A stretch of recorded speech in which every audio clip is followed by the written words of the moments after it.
Hey everybody, welcome or welcome back to my channel. My name is Tanya, and if you're stopping by for the first time, welcome. I hope you'll consider subscribing. And if you're not stopping by for the first time, thank you so much for your support.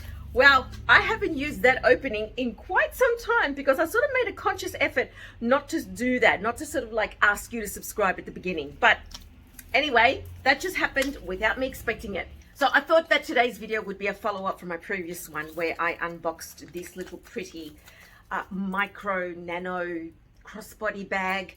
I also showed a cap. I've decided to keep both. Thank you to those of you who responded and gave me your advice.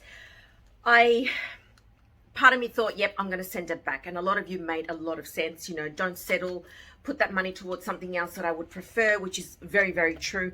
But when I looked into returning this to Essence back to Canada from Australia, it was going to cost, you know, another between $30 and $50. And I thought then that's just going to mean, I think it was a $35 that I paid in shipping to come here. And then another, it was half the price of this, so I may as well keep it. And this could be like my little fun side bag. If I'm going somewhere, don't want to carry much at all. Clearly, my phone won't fit in this. That's known. So that's a no-brainer. We're not going to go there. That's a done deal.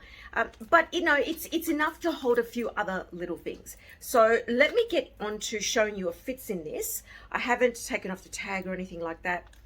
I should do that now because it's not very hard to do. And I've decided that I'm going to keep it. So for reference, this is the Versace Jeans Couture. Let's hope Versace doesn't come out with some sort of controversy because, you know, that'd be great. I have a few Balenciaga pieces now. What the hell do you do with them now? Like, what do? You own Balenciaga because you used to love it, because of the quality of the leather, because of, you know, whatever reason, right? Now I have a few pieces. What do I do with them? Can't sell them. Anyway, never mind. This is about Versace, not Balenciaga. Anyway, so this is the little bag. And this is like the Art Deco sort of, you know, is it the Art Deco? No, what's it called? Baroque. This is like the Baroque print, which is very typical of Versace in their ordinary line. With their recent Fendace, which was the crossover there between the two. They had a combination of the two prints. This one is sort of more in line with Versace as we know it. It does have this sort of gold hardware, although really it's like a plasticky metal, you know, that sort of cheaper quality, we know that. And it does say Versace Jeans Couture. And so this is like those brands that have all those sort of fusion lines, or those less expensive or more affordable lines under their overall brand. Depends how you want to look at it. So this is the one, and it, as I showed in my previous video, just pops open like that. Inside has a continuation of that Baroque print and effect. We have the two D-rings here that you can attach and detach the strap. Strap has no markings on it, no embossment or debossment of any kind. It just looks like a cheap, well, when I say cheap, what I mean to say is it doesn't feel heavy and sounds a bit chintzy, but, you know, cheaper quality than what you would find in a lot of these others. And the inside is just like this rectangular pocket. It does have this sort of flap here, this, you know, what is this, what it's made of and where it's made and all that type of thing. I'll just cut that off because that is quite annoying, but I thought I'd share with you what actually fits in it. So it looks like the buckle is functional, but it's actually not. It does have glazing all the way around. Don't know how that will hold up, but we'll see. And it does have the stitching here on the edges so that it retains its, you know, rectangular boxy shape, so to speak. By the looks of it, it can hold a fair bit, so I'll show you. Now, I've been carrying my keys in this lately, so I've just attached it like that. I've got some house keys and my car key, and I have a particular way of putting this into the pouch because I don't want it to get very bulky and chunky. So I just slide it in this way towards the zip, slide it in, close, and it's relatively streamlined. So if I pop that in, it does fit, but not great. But if I pop that in, that's it. Essentially, I mean, you could put some cards in here, certainly that would work, but no other option to put anything else. So that's that idea. So you could probably put a few cards in there. Can't put a lip balm, can't even put maybe a very thin packet of tissues, but that's if you use the clay itself. So let's take that out for now. This is my wallet that I have been using lately for quite some time actually, but this will not fit simply because it is longer. So if I remove my main cards, which would be my license, Medicare, and my, credit card, let's do that. Probably take out my health insurance card as well and pop those in. I will do that now. I could probably put them in that front slip pocket that's just there. So like that. So pop the cards in there. And I suppose if you really wanted to, you could pop the clay back in and you're set. Obviously phone, like I said, that would need to be handled differently. But that could close up. And then you're good to go because you've got your clay with your keys in it and a few cards in the front slip pocket. No lip balm, no lip gloss, no tissues. Literally, that's it. You could probably fit in your car park ticket or whatever you use, maybe some other type of ticket, something here at the back. That could probably happen. So that's an option. Certainly that's an option.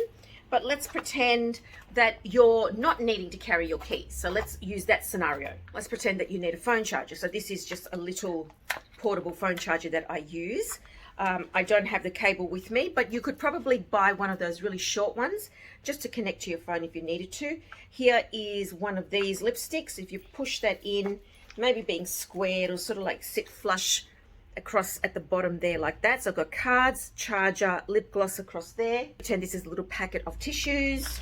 You could squeeze those in, and being tissues, they're soft and malleable. You could fit that in. And is it a bit chunky? Yep, it is, as you can see. Sort of sticks out like that. I don't like that look. But anyway, that's that. So I suppose tissues wouldn't be as thick as that anyway. But I don't have a small packet to show you.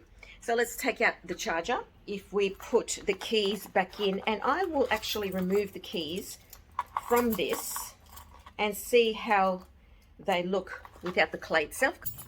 So pop that in there like that. So what we've got, and this is not expensive and it's fabric inside, so I'm not going to worry about the keys scratching any interior in any capacity. So I've got there some cards at the front, my keys, and a lip gloss at the bottom. And if you wanted to put a couple of loose tissues, you could probably just shove them in there, something along those lines. And again, perfect. Now the nature of this bag is such that it is going to be a little bit sticky outy anyway because it's chunky here, but it's okay. Now in terms of the strap, it's a little bit short. I'm 5'2", so just to show you, 5'2.5", and for me it sits right at my hip, right at the hip here. Now, so I know some people prefer a crossbody to be longer. I'm okay with it here because I can play around with it and do this type of thing. I don't mind about that so much. Obviously, if you're slimmer than me, then this would sit longer again because there would be less to, take up room this way. And when I was slimmer, this probably would have sat a little bit lower. But look, it's okay. If you really wanted to, you could probably buy one of those third-party, or is it second-party? I don't know. Other branded chain extenders. There's a variety of stores to go through. So there's that option there like that. And I quite like it. Now, I haven't actually used it. Let me fix you up. Hold, please. I haven't actually used it, to be honest, because I've really not gone on anywhere where I needed to carry something small. But if I really wanted to, I could remove the strap. And as was suggested by Daniel in a comment to my previous video, he said you could even use it like as a little pouch in a larger bag. And you could probably keep multiple cards in here. Say you're traveling or something, I don't know. But that's also a good option. So, or just carry it around like this as a teeny tiny little clutch. Although I wouldn't, because I suppose it would be easy to drop it, misplace it. Let's try another scenario. This one again has the lip balm there at the bottom, or the lipstick thing. Here is a card holder. Haven't used this one in a while. Slip that in and that would fit in nicely at the back. This one in particular is a Fendi one, so it's got 3 card slots on either side. It sits up a bit high, but again, unless you have a lot of cards in it, you should be able to close it down. And here are the keys again. Just pop those on there. And again, you might just want to put a couple of tissues in here, or if you buy like those really thin packets of like 2 or 3 tissues, you can pop that in, or just literally fold up 2 or 3 tissues yourself and just pop that in there. And that one closes up very easily, very nicely, no bulging more than that, just the design itself that does that. As you can see, that's just, and there's plenty of room in here because I can still press. So that's another option. Okay, let's pretend that you don't have a squared off lipstick. Here's like a pretty standard rounded bullet type, and I have the keys here at the front, lipstick at the bottom, and not the keys, did I say keys? The cards here at the front, lipstick at the bottom, keys on top, and that one even has even more room for some reason. And again, you shove some tissues in there. So that overall is a relatively good option for a little crossbody bag that you can carry your bare necessities relatively comfortably. I mean, if you needed to, you could even put like a small tampon lady product in there, you know, just there to the side maybe. I mean, you couldn't put a pad or anything like that. You could probably carry a small panty liner, maybe slip it in there. But for the most part, it's relatively, for its size, versatile and can carry, I imagine, a little bit more than the Fendi Nano Baguette, which I still love. As I said last video, still love it. But maybe I'll get used to this, and as a result, I won't need to get the Fendi Nano Baguette. We'll see. The other option, of course, is to get yourself a much longer chain strap, or any other type of strap, really. If you wanted to, you can add like a more like a thicker looking, more chunky strap. If you like the idea of a thicker strap on a smaller item, much like the Fendi, you know, the Nano Baguette and the thicker strap. So for example, here I have this one here, which is very Fendi-esque, but it's not a Fendi. This one is from a different brand. What was the brand of this one? Oh, Gabrielle by P. This is a vegan leather, proper vegan leather. This is a proper vegan leather, not vinyl plasticky type of thing. Anyway, so if you wanted to contrast, you could do the contrasting thicker strap, which of course you can't see against my top. So again, that could work if you wanted it to, or a different colored strap altogether. You could probably go for a nice white one, or if you have anything with the gold on it, perhaps. It doesn't have to be the chain one. There are options that could certainly work. So there's some of the options of what can fit in this. Let me know what you think. If you'd like me to show anything else that might potentially fit in this, let me know. I'm happy to do so if I own the items. So I look forward to reading your comments. Take care, everybody. God bless. And I'll see you next time. Ciao. I still don't know how to do a good outro. It's driving me crazy, peeps. Driving me crazy.